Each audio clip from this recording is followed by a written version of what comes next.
السلام عليك يا أبا عبد الله. السلام عليك يا ابن رسول الله. السلام عليك يا ابن أمير المؤمنين وابن سيد الوصيين. السلام عليك يا ابن فاطمة سيدة نساء العالمين. السلام عليك يا ثار الله وابن ثاره والوتر الموتور. السلام عليك وعلى الأرواح التي حلت بفنائك.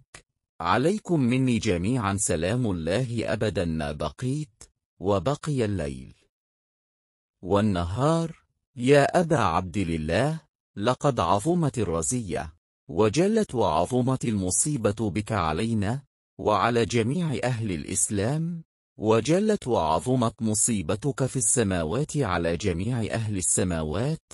فلعن الله أمة أسست أساس الظلم والجور عليكم أهل البيت، ولعن الله أمة دفعتكم عن مقامكم وأزالتكم عن مراتبكم التي رتبكم الله فيها، ولعن الله أمة قتلتكم، ولعن الله الممهدين لهم بالتمكين من قتالكم. برئت إلى الله وإليكم منهم ومن أشياعهم وأتباعهم وأوليائهم. يا أبا عبد الله، إني سلم لمن سالمكم وحرب لمن حاربكم إلى يوم القيامة.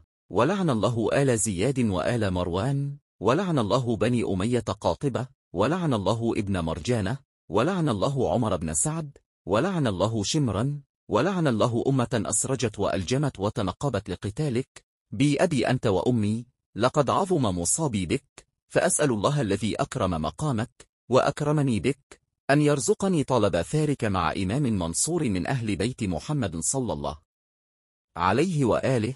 اللهم اجعلني عندك وجيها بالحسين عليه السلام في الدنيا والآخرة. اللهم إني أتقرب إليك بالأئمة الطاهرين من ولد الحسين، وأجعلني من المنتقمين له، وأجعلني من المقيمين لأمره والمتابعين لإمام هدى، وانتصر بي لدينك، واجعلني معه في الدنيا والآخرة.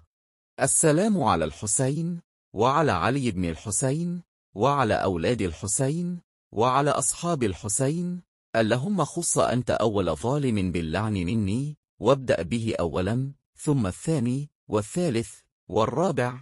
اللهم لعن يزيد خامسا، ولعن عبيد الله بن زياد وابن مرجانة وعمر بن سعد وشمرا وآل أبي سفيان وآل زياد وآل مروان إلى يوم القيامة. اللهم لعن أول ظالم ظلم حق محمد وآل محمد، وآخر تابعا له على ذلك. اللهم لعن العصابة التي جاهدت الحسين وشايعت وبايعت وتابعت على قتله. اللهم لعنهم جميعا.